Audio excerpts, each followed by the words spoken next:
ሴፕቴምበር ላይ እንደመጣሽ ፕሮፖዝ ባረግልሽ እንዴት ነሽ? አለሁ። እንዴት ነህ? አለሁ። ብር አለሽ? ምን ያህል ብር አለሽ? አካውንቴ ላይ 800,000 ብር አለ። ኖርማል ንብረት ላይ ያረግሽው ሲያዋልሽው ንብረት ላይ ድምፅ አይሰማም። ምን አልከኝ? በንብረት ደረጃስ? በንብረት ቦታ አለ። የት አካባቢ? ባህር ዳር። ባህር ዳር። አዲስ አበባ የለሽም? የለኝም። የት ነው የምትኖሪው? እኔ ዱባይ። ዱባይ ስራ ትሰሪያለሽ? በወር ኢንካምሽ ከስንት እስከ ስንት ይሆናል? በደጋግሞ ምህረት ምናምን የምትባይ ውጭ 80 አሁን ባል 80 አሁን ገንዘብ ያላት ሴት ትግባ እያልኩኝ ያለሁት። አግብተሻል? አላገባም። ማግባት ትፈልጋለሽ? አሁን አይ ትንሽ ቆያለሁ። ስንት ዓመትሽ ነው? 23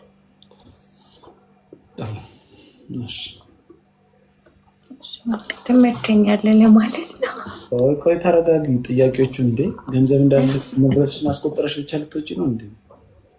እንደምመችሽማ አውቃለሁ፣ ግን ምን ነው የሚመችሽ? አንዳንድ ማለት የማይመቸኝ ማስተሳሰብ አለ፣ የሚመቸኝ ማስተሳሰብ አለ።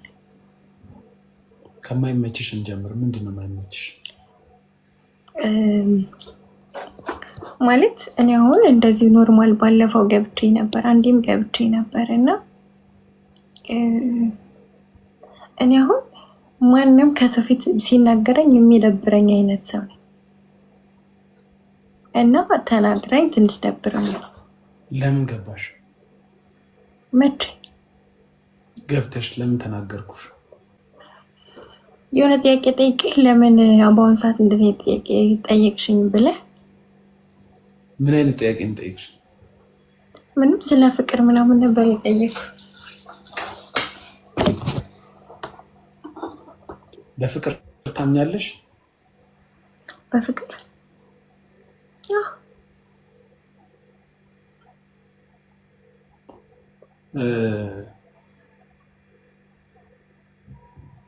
ፍቅር ይዞሽ ያውቃል? ታዲያ ለምን ተለያየት? ባለመስማማት። ለምን አልተስማማችሁ?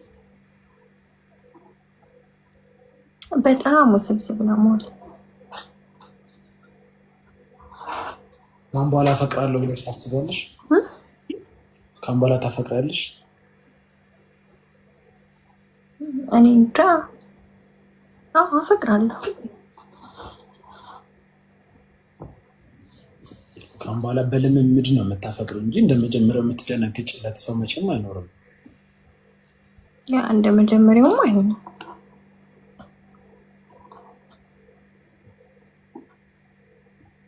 ስለዚህ ለዛ ነው የጠየቅሽን። በፍቅር ታምናለሽ? ስለ ፍቅር ምናምን ገንዘብ ከሌላቸው አብረው መኖር አይችሉም ወይ ምናምን ብዬ ከዛ ጋገጭ ብላ ሰጣኝ። ከዛ ደበረኝ ነገር ሌላ እያወራሁ መተሽ ጠይቅሽኝ። ለአደገኛ ነገር እያወራሁ አንቺ መተሽ በፍቅር ታምናለህ ወይ ብለሽ ጠይቀሽ። ከዛ ደበረኝ። እሱ ነገር ነው የደበረኝ። እና ሌሎችም ሰዎች ኖርማሊ ገብተው እንትን ስትላቸው እሱን ብትቀንስ ማለት ከጥሩ ነገር የኛው እንትን ሲል ጥሩ ነገር ስለሚያመዝን ማለት ነው። ደንቆሮ ሰው ተወላሪት አላረግም። ደንቆሮ ሰው ያናደኛል። ለምሳሌ አንቺ የሆነ ውሃ በጣም ጠምቶሽ ውሃ ስጠኝ እያልሽው የሆነን ሰው አረቄ ቢሰጥሽ አትናደጂም? ኦኬ ያናድዳል። ሀብታም ሴት ግባ እያልኩ ወንድ ቢገባ አያናድም? ሀብታም ሴት ትግባ እያልኩ ነው። ሀብታም ሴት ትግባ እያልኩኝ ድሃ ሴት ስትገባ አያናድም? ቆንጆ ሴት ካለሽ ቪዲዮ አብሪና ግቢ ስል ከዛም በኋላ አህያ ሰው የምትመስል ስትገባ አያናድም? ከዛን ካሜራ ላበራም ስትል ሰው ለምንድን ነው የሚሰማውን ማድረግ የሚያቅተው?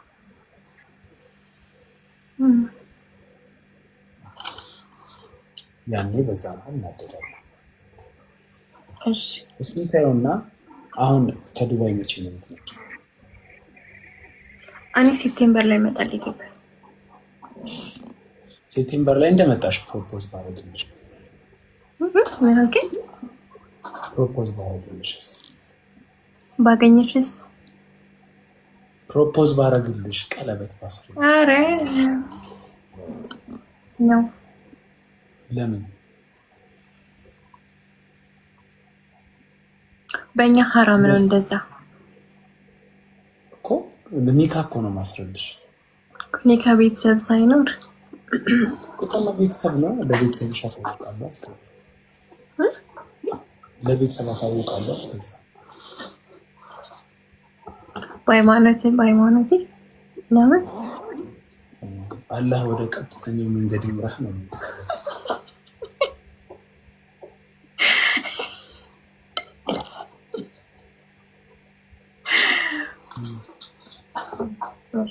በዛ ታምናለህ? ግን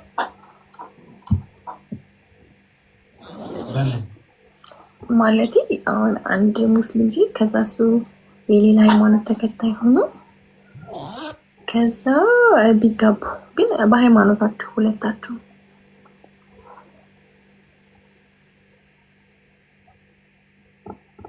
ሃይማኖት የውስጥ ሰላም የምታገኝበት ነገር ነው። ሁለት የተለያየ ሃይማኖት ያላቸው ሰዎች አብረው ሊያሳልፉ ይችላሉ፣ አብረው ሊሆኑ ይችላሉ፣ ግን መጋባት ይችላሉ ያላለ መጋባት ሲባል እያደር እየዋለ የሆነ ትኩስ ፍቅር አይደለም። ትኩስ ፍቅር ሲሆን ኬረንቴንቱ ትኩስ ፍቅር ሲሆን ትቻቻለሽ አንቺ ጋር ግን ትዳር ሲሆን ቀን በቀን ትታያለሽ። እኔ ቀን በቀን አሁን ቤተክርስቲያን ልሄድ እችላለሁ፣ ልጸልይ እችላለሁ። አንቺ ቀን በቀን ልትሰግጂ ትችያለሽ። ከዛ ልጆች ይፈጠራሉ። ልጆቹ ደግሞ የት ሄዳሉ? መስጊድ ሄዱ፣ ቤተክርስቲያን ሄዱ። ልክ ነው። ለጊዜያዊ ሪሌሽንሽፕ ሊሆን ይችላል፣ ግን በነገር ላይ አብዛኛውን ውጭ ሀገር ካየ እንደዛ ነው የሚኖሩት። አብዛኛውን ሴቶች ኢትዮጵያ ላይ አልተለመደም ማለት ግን ሀበሻ ሆነው ዱባይ ወይም ሌላ ሀገር ያሉ ሴቶች እንደዛ ነው የሚጋቡት። አለ ለማለት ያክል ነው። ሙስሊም ሆነው ክርስቲያን ያገባሉ። አዎ እቃው ትልቅ ከሆነ ነው። አይ ተይው እንጂ ውስጣዊ ሰላም ያስፈልጋል። ሃይማኖት የተለያየ ሆኖ አብሮ ቀጠል አይመስለኝም። የልጅነትሽ ፍቅረኛሽ ካልሆነ በስተቀር የልጅነትሽ ፍቅረኛ ሁሉም ነገር ያየሽበት ካልሆነ በስተቀር ይከብዳል።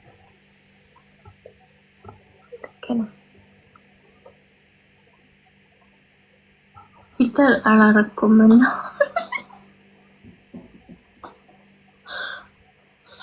እስክፈልግ ታስወጣኛለህ ብዬ በኖርማል ገባ። አሬሎም